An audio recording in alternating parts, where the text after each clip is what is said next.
তো hello guys, তোমাদের কিন্তু এই মুহূর্তে রয়েছি সোশ্যাল রেজিস্ট্রি অফিসিয়াল যে ওয়েবসাইট অন্নপূর্ণা যোজনা। তোমাদের কিন্তু কবে টাকা পেতে চলেছো সেই লেটেস্ট আপডেট নিয়ে আজকে হাজির হয়েছি। দেখতে পাচ্ছেন আমার কাছে পুরো ডিটেলস রয়েছে যে অন্নপূর্ণা ভাণ্ডারে আগস্ট মাসের টাকা এখনও কেউ পায়নি, কিন্তু বৃহস্পতিবার মাননীয় অধিকারী মহাশয় জানিয়েছেন যে এই যোজনা জমা পড়া আবেদনপত্র যাচাইয়ের কাজ চলছে আগামী 17ই আগস্ট থেকে। এই যে দেখতে পাচ্ছেন 17ই আগস্ট থেকে কিন্তু সেই সমস্ত আবেদনকারী মহিলার অ্যাকাউন্টে ওই টাকা পাঠানো হবে।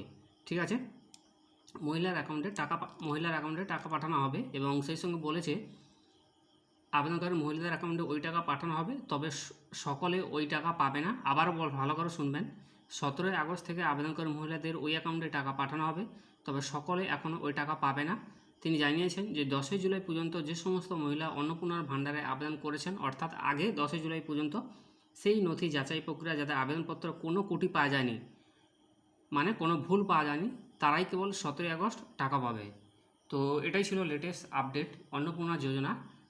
তার মানে বুঝতে পারছেন, যারা 10ই জুলাই ফর্ম ফিল আপ করেছিলেন আগে, সেই সমস্ত মহিলাদের কিন্তু 17ই আগস্ট তারা টাকা পাবে এবং যাদের কোনো ত্রুটি নেই কেবলমাত্র তারাই টাকা পাবে। আর যাদের ত্রুটি রয়েছেন, ধরুন আন্ডার প্রসেস, তিনি টাকা পাবেন। যারা আন্ডার এনকোয়ারি তিনি কিন্তু টাকা পাবে না, এবং রিজেক্টেড তিনি কিন্তু টাকা পাবে না।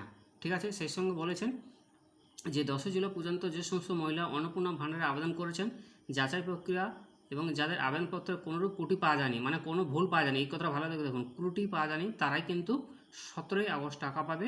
এবং 10ই জুলাইয়ের পর আবেদন করলে টাকা পেতে কিছুটা দেরি হবে, অর্থাৎ যারা 10 তারিখের পর আবেদন করেছে তাদের টাকা পেতে দেরি হবে। এবং বৃহস্পতিবার নবান্নের সাংবাদিক বৈঠকে বলেন মাননীয় 31শে জুলাই পর্যন্ত অন্নপূর্ণা যোজনা আবেদনপত্র জমা নিয়ে আছে। মোট 2,16,00,000 আবেদনপত্র জমা পড়েছে, সেগুলি এখন যাচাইয়ের কাজ চলছে। সমস্ত সঠিক তথ্য দেওয়া হয়েছে কিনা, আবেদনপত্রে পূরণ হয়েছে কিনা দেখছেন, এবং আধিকারিকরা যাচাই প্রক্রিয়া শেষের পথে। তাই যাদের আবেদন কোনো ত্রুটি নেই তারা টাকা পাবে এবং 31শে জুলাই পর্যন্ত আবেদন নিয়েছে। প্রত্যেকটা আবেদনপত্রের যাচাইয়ের কাজ চলছে, প্রায় শেষ পর্যায়ে। আগামী 10ই আগস্ট দুপুর 2টোয় আমি সংশ্লিষ্ট দপ্তরে মন্ত্রী মালতী রাভা রায় এবং এই বিষয়ে সাংবাদিক বৈঠক করব, এবং কারা পাবেন কারা পাবে না বিশদ বলবো সেখানে। তো এই ছিল তোমাদের কিন্তু অন্নপূর্ণা যোজনা। আর যাদের একটু বলে দেই, যাদের অন্নপূর্ণা যোজনা আন্ডারে এনকোয়ারি রয়েছেন, তো তাদের বেসিক্যালি আন্ডারে তাদের কি ব্যাপারটা কি, যে অন্নপূর্ণা ভাণ্ডারের অন্নপূর্ণা যোজনার টেরাসে যাদের বেসিক্যালি আন্ডার এনকোয়ারি, কথাটির অর্থ হলো আপনার আবেদনপত্রটি বাতিল বা প্রত্যাখ্যান রিজেক্টেড হয়নি, বরং সেটি বর্তমানে বিশেষ পর্যবেক্ষণ বা পুঙ্খানুপুঙ্খানু পরীক্ষায় পর্যায়ে রয়েছে। ভালো করে কথাটা মনে রাখবেন যে আন্ডার এনকোয়ারি কথার অর্থ কিন্তু আপনার বাতিল হয়নি, তো বরং সেটা রিজেক্টেডও হয়নি, বরং সেটি পুঙ্খানুপুঙ্খানু পরীক্ষায় একটা পর্যায়ে রয়েছে। তাই পরের প্ররোচনায় পা দেবেন না। সে সঙ্গে বলেছে মূল অর্থ এবং তথ্য বাতিল নয়, এই মানে এই নয় যে আপনার আবেদনপত্রটি বাদ হয়েছে। এবং যাচাইকরণ, আপনার দেওয়া তথ্য নথিগুলি প্রশাসন আরও বিস্তারিতভাবে যাচাই করবে।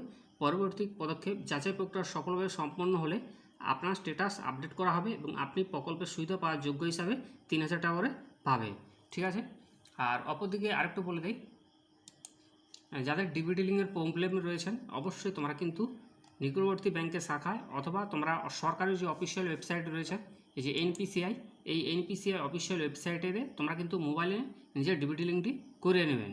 ঠিক আছে, আর অপরদিকে আরেকটু বলে দিই, এই অন্নপূর্ণা ভাণ্ডার যাদের আন্ডার প্রসেস রয়েছে তাদের কি কোনো ভয় রয়েছে? সেই আন্ডার প্রসেস থাকলে তারা কি টাকা পাওয়ার যোগ্য? এই যে 17ই আগস্ট, তো একটু বলি যে অন্নপূর্ণা ভাণ্ডার বা অন্নপূর্ণা যোজনার স্ট্যাটাস আন্ডার প্রসেস কথার অর্থ হলো আপনার আবেদন বর্তমানে প্রক্রিয়াটার মাধ্যমে রয়েছে। সহজ কথায় আপনার জমা দেওয়া তথ্য নথিপত্র সরকারিভাবে যাচাই পরীক্ষা করার কাজ চলছে। এর অর্থ পরবর্তী ধাপ, যাচাইয়ের কাজ চলছে, আপনার দেওয়া ব্যক্তিগত তথ্য, ব্যাঙ্ক অ্যাকাউন্ট, অন্যান্য নথিপত্র খতিয়ে দেখা হচ্ছে। চিন্তার কিছু নেই, এর জন্য আপনাকে নতুন করে কিছু করতে হবে না। যাচাই শেষ হলে স্ট্যাটাস আপডেট অনুমোদিত অ্যাপ্রুভ বা অন্য কিছু দেখাবে। আপনার আবেদনপত্রটি বর্তমানে কতদিন ধরে আন্ডার প্রসেস দেখাচ্ছে, আপনি চাইলে আপনার এরকম পোর্টালে কোনো নির্দিষ্ট সমস্যা জানতে পারে। এবার আসছে পোর্টাল। ঠিক আছে, এই যে দেখতে পাচ্ছেন পোর্টালটি রয়েছে আমার হাতে। তো এখানে কিছু পরিবর্তন রয়েছে। তো আগে যেটা ছিল সিটিজেন সার্ভিস, অপরদিকে ছিল ডিপার্টমেন্ট অফিসিয়াল লগ ইন। তো এখানে দ্রুততার সাথে কাজ করার জন্য government of West Bengal family level data collection portal Annapurna Yojana, তারা কিন্তু পোর্টালটি চেঞ্জ করেছে। একদিকে রয়েছেন এক্সেস ইনকোয়ারি অফিসার, অপরদিকে রয়েছেন এক্সেস অপারেটর কেএমসি, আর অপরদিকে হচ্ছে এক্সাইজ ডিপার্টমেন্ট অফিসার। তো যখন তোমাদের টাকা ঢুকবে এই পোর্টালটা কিন্তু তোমাদের চেঞ্জ হয়ে যাবে অবশ্যই। তো এই ছিল লেটেস্ট আপডেট অন্নপূর্ণা যোজনা। 17 আগস্ট থেকে তোমাদের প্রত্যেক অ্যাকাউন্টে কিন্তু 3000 টাকা করে ঢুকবে, এবং যাদের কোনো ত্রুটি নেই, এবং মাননীয় মুখ্যমন্ত্রী তিনিই বলেছেন। তো সেই 17 আগস্ট থেকে আবেদন করে মহিলাদের অ্যাকাউন্টে টাকা পাঠানো হবে, তবে সকলে ওই অ্যাকাউন্টে টাকা পাবে না। কথা কিন্তু এটা ভালো করে জানবেন, যাদের কোনো ত্রুটি নেই তারা কিন্তু 17ই আগস্ট টাকা পাবেন, এবং 10ই জুলাই পর যারা আবেদন করেছে তাদের কিন্তু একটু পেতে দেরি হবে। ঠিক আছে, তো এই ছিল লেটেস্ট আপডেট আপনাদের জন্য। থ্যাংক ইউ সো মাচ, আর ভালো থাকবেন। আর যেহেতু government of West Bengal family level data কালেকশনের যে পোর্টাল কিছুটা চেঞ্জ হয়েছে, পরবর্তী 17 আগস্টের পর এই পোর্টালটা একটু চেঞ্জ হবে। তো অবশ্যইভাবে আপনারা শান্ত থাকুন, যদি ডিবিটি লিঙ্ক না থাকে অবশ্যই ডিবিটি লিঙ্ক করিয়ে নেবেন, এবং যাদের অ্যাকাউন্ট ফেল রয়েছেন বা পেমেন্ট ফেল রয়েছেন অবশ্যই ডিবিটি লিঙ্কটি করে নেবেন। যারা আন্ডার প্রসেস তাদের কোনো চিন্তার কারণ নেই, আন্ডার এনকোয়ারি তাদেরও কোনো চিন্তার কারণ নেই, যদি না ত্রুটি থাকে। যদি না আপনার ত্রুটি থাকে সেক্ষেত্রে কোনো চিন্তার কারণ নেই। তো এই ছিল লেটেস্ট আপডেট অন্নপূর্ণা যোজনা, কবে আপনারা টাকা পেতে চলেছে। ধন্যবাদ, ভালো থাকবেন, চ্যানেলকে সাবস্ক্রাইব করুন, পাশে থাকবেন।